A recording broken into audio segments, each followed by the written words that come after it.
College में green and tools के वाहनों का नारियल फोड़कर महापौर विनोद अग्रवाल ने किया शुभारंभ।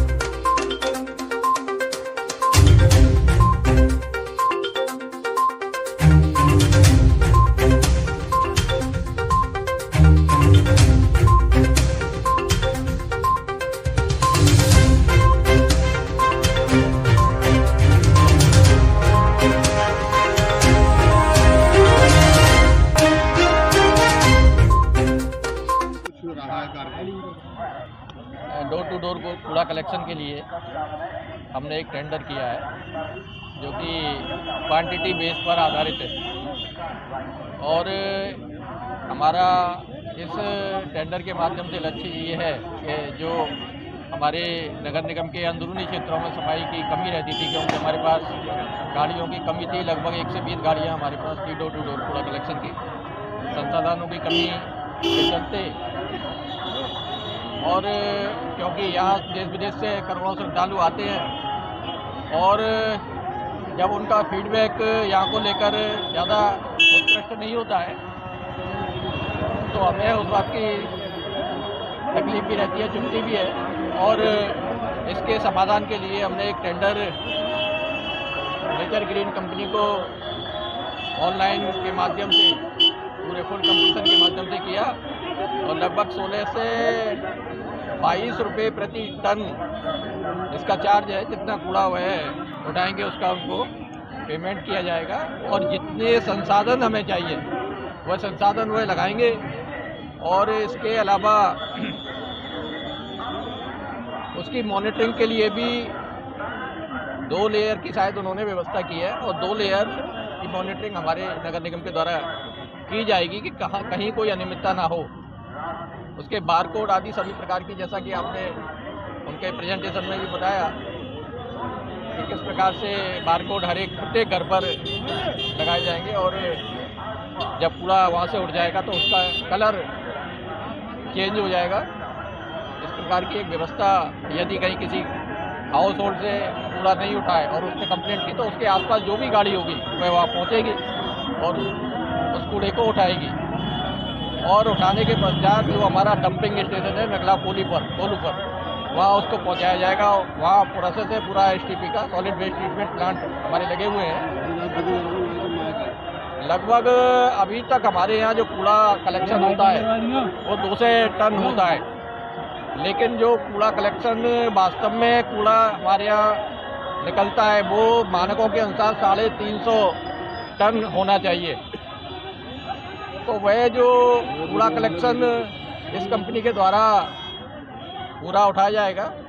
और जो अंदरूनी क्षेत्रों में, मैं स्वीकार करता हूं कि अंदरूनी क्षेत्रों में अभी हमारे यहाँ सफाई की कमी है, उस कमी को इस कंपनी के द्वारा पूरा किया जाएगा। आपने मैंने जो निवेदन किया आप सभी लोगों के सामने उसको भी सुना। मैंने स्पष्ट रूप से कंपनी को कहा है कि यदि उनके काम में कोई भी कोताही बरती गई, जो हमारे लक्ष्य उनको नहीं पूरा किया गया है, जो उनके आश्वासन है टेंडर में जो शर्तें हैं उनको पूरा नहीं किया गया, तो हम उस टेंडर को रद्द करने में भी देरी नहीं करेंगे। क्योंकि पिछला अनुभव हमारा ये रहा है कि कंपनी आई थी लेकिन उसके पैरामीटर्स अलग थे, उसको प्रति गाड़ी के साथ पेमेंट किया गया था। अब की इसमें हमने ये सुधार किया है कि उसका जो वेट होगा पूरा कलेक्शन का, उसके आधार पर हम पेमेंट करेंगे। तो नेचुरल रूप से उनका भी ध्येय रहेगा, लक्ष्य रहेगा कि ज़्यादा से ज़्यादा कूड़ा उठाएं। लेकिन जनता जनार्दन से भी आपके माध्यम से मेरा अनुरोध है कि डोर टू डोर की गाड़ियां जब उनके क्षेत्र में जाएं तो उनको सहयोग करें, उनको अपना कूड़ा गीला और सूखा अलग अलग दें। कंपनी के द्वारा विभिन्न प्रकार के जो वेस्ट है उसको कलेक्शन के लिए अलग अलग गाड़ियों की व्यवस्था की जा रही है। जैसे फूल वगैरह हैं उनके लिए अलग व्यवस्था की जा रही है, मृत पशुओं के लिए अलग व्यवस्था की जा रही है, नाली में से सिल्ट निकलती है उसके लिए अलग गाड़ी रहेगी। इस प्रकार से पूरा बाइफरकेशन किया गया है।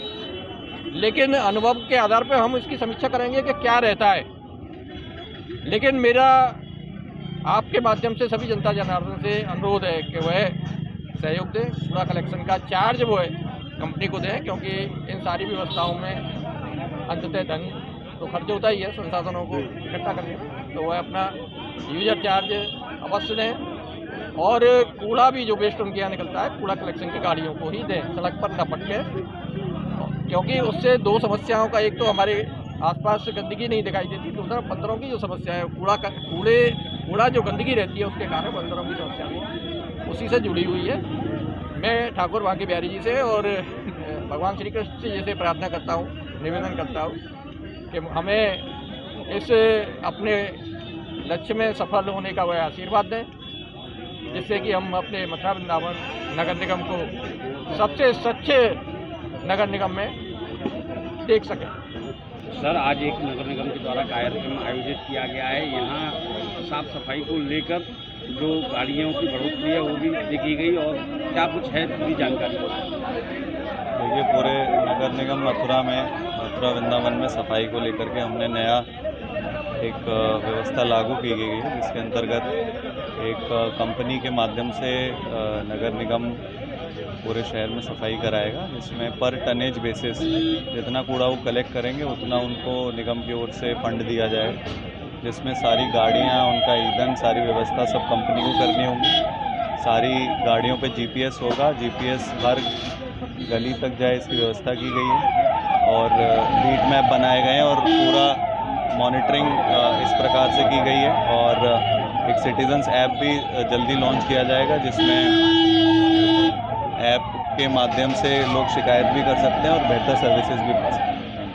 सर, आपके अनुमोदन में ये कहा जा रहा था कि जिस जगह कूड़ा नहीं उठता है उसकी समीक्षा भी लगातार की जाएगी, और उसको कैसे रहेगा वो पूरा प्रोसेस?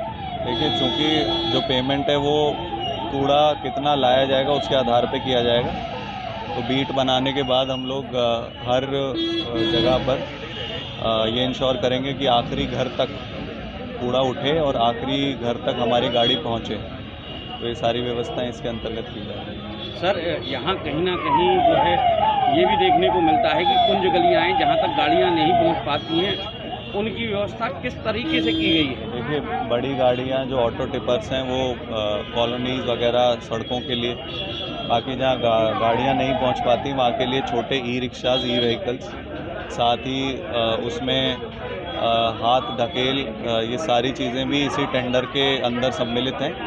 हम इस बात को पूरा इंश्योर करेंगे, इस बात को पूरी पुष्टि करेंगे कि चाहे उस घर कहीं भी हो, हम वहाँ तक अपनी किसी न किसी रूप में हमारे कर्मचारी वहाँ तक पहुँचें।